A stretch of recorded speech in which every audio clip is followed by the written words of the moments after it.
અભિપ્રેરણાની લાક્ષણિકતા પહેલો પોઈન્ટ છે આંતરિક પ્રેરણા. આંતરિક પ્રેરણા એટલે શું થાય કે કર્મચારીના અંદરથી મોટિવેશન મળે છે, અંદરથી પ્રેરણા મળવી જોઈએ, અંદરથી એને લાગણી થવી જોઈએ કામ કરવાની, એને કહેવાય આંતરિક પ્રેરણા.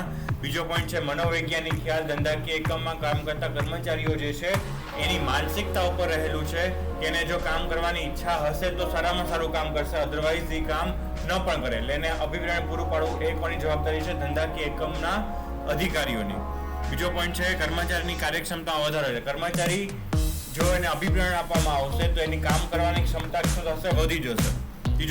ચોથો પોઈન્ટ છે સતત પ્રક્રિયા. એક વખત અભિપ્રેરણા આપવાનું કામ ચાલુ કરો પછી બંધ નથી કરી શકાતું.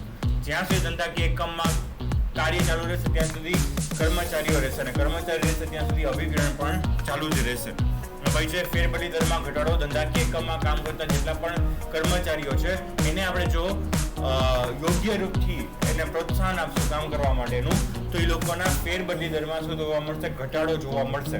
એ આપણું ધંધાકીય એકમ છોડીને જશે નહીં, કેમ કે એનો વ્યક્તિગત વિકાસ પણ થાય છે અને ધંધાકીય એકમના ઉદ્દેશોની સિદ્ધિ થવાથી એને કાર્ય સંતોષમાં પણ વધારો થાય છે. ઉદ્દેશોની પ્રાપ્તિ. ધંધાકીય એકમ સારામાં સારી રીતે કર્મચારી પાસેથી કામ લઈ શકે છે.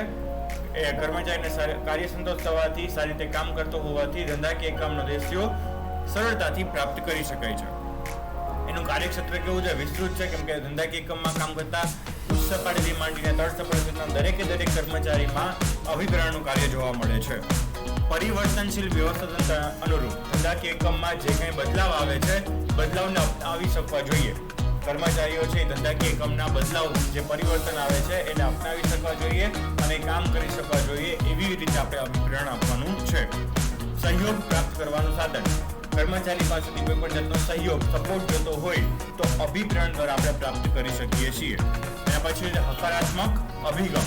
હકારાત્મક અભિગમ એટલે કે પોઝિટિવ ફીડબેક એની પાસેથી, એટલે કે એની પાસેથી સારામાં સારી રીતે હકારાત્મક રીતે આપણે કામ કઢાવી શકીએ છીએ જો એને પ્રેરણા આપવામાં આવેલી હોય તો. અને છેલ્લો પોઈન્ટ છે સંચાલનનું એક કાર્ય છે, જેમ આયોજન, પ્રબંધ, કર્મચારી વ્યવસ્થા, દોરવણી, અંકુશ, આ બધા સંચાલનના એક કામ છે, કાર્ય છે. એવી જ રીતે સંચાલનનું પણ એક કાર્ય છે અભિપ્રેરણ, કે જે કર્મચારીને કામ કરવા માટે પ્રોત્સાહિત કરે છે. ક્લિયર છે? આ તો અભિપ્રેરણની લાક્ષણિકતા.